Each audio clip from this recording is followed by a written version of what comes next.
regulation, though, Dave. It's like, okay, we're going to regulate that there's no fentanyl in it. We're going to regulate where you can do these things. Like you can't in California, you're not allowed to drink in the car. Well, there's some regulation that actually makes sense to me. Like that kind of makes sense because you've seen in certain blue cities where they've legalized everything.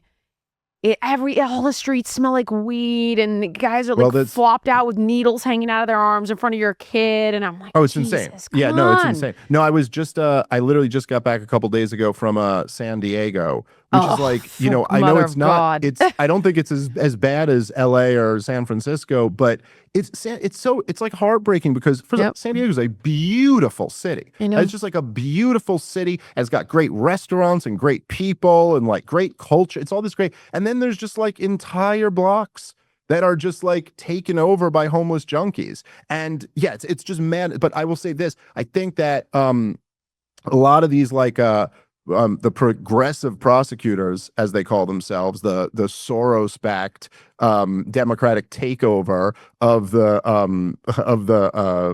prosecutorial class in America. They've given kind of the libertarians a bad name on this because now people look at this example and they go, whoa, like we kind of did it your way and look how terrible all of this is. But what really happened, and I remember I was very closely paying attention to all of this stuff as it happened, is that so essentially these progressive prosecutors, many of them who had to run for elections, they all came up and they basically made the argument that they were like, well, look, I mean, we got people going to jail over possession of marijuana. We have this, that was one of their big ones, just like we're giving these mandatory minimums, these long sentences for drug use. And 3 strikes like was arbitrary, things like that. Yep, no, I see it 100%. Their other big beef was with the bail system and advocating reform for that, which, look, certainly there is an argument clearly to be made that like, it is a little bit messed up that you'll set a price for you're supposed to have the presumption of innocence, and then you'll be arrested for a crime, charged, but innocent until proven guilty, not convicted of anything. And a judge can say, you owe $50,000 in bail. And if you have the means, that's no problem. Right. I'm out. And I can go to jail. But if you don't have the means, then you essentially have to have the presumption of guilt and stay in jail until you can prove yourself innocent. So anyway, my point is these progressive prosecutors, they had some points and they ended up winning over. You could see this message was very appealing in liberal areas. And then they got in there. It's appealing to me again, the way you're describing it. And yet I'm like, wait a second, I've lived that.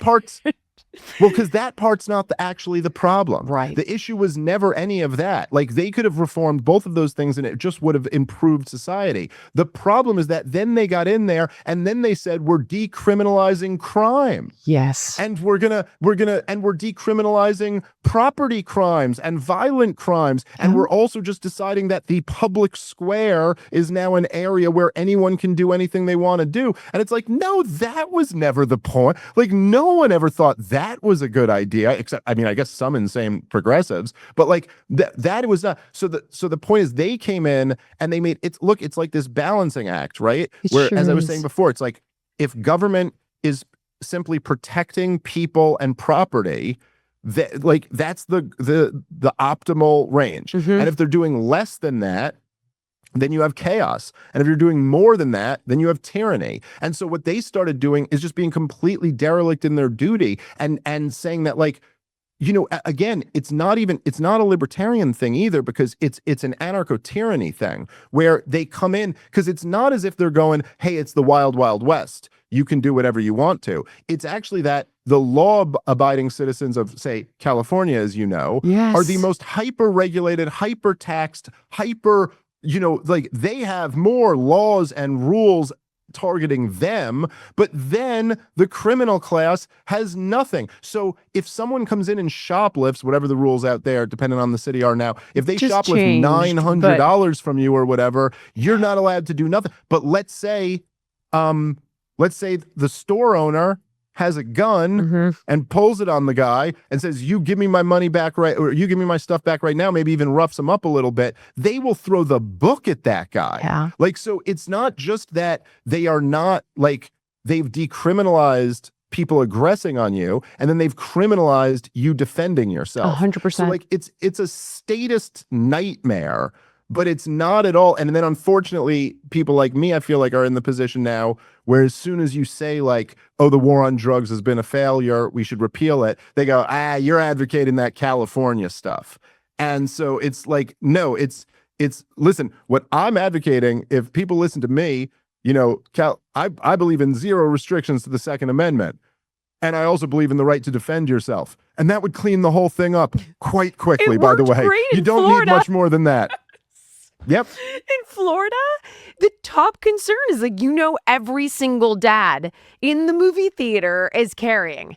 And to be dead honest, you feel much safer when you're at the mall, you're at a restaurant, because you think if one lunatic like flies into this place and opens fire, there's 50 guys here that are just waiting to draw on this guy. Whereas in California, they just passed some law that if you shoot someone dead in your own house, you end up in jail for life or however the hell long it is.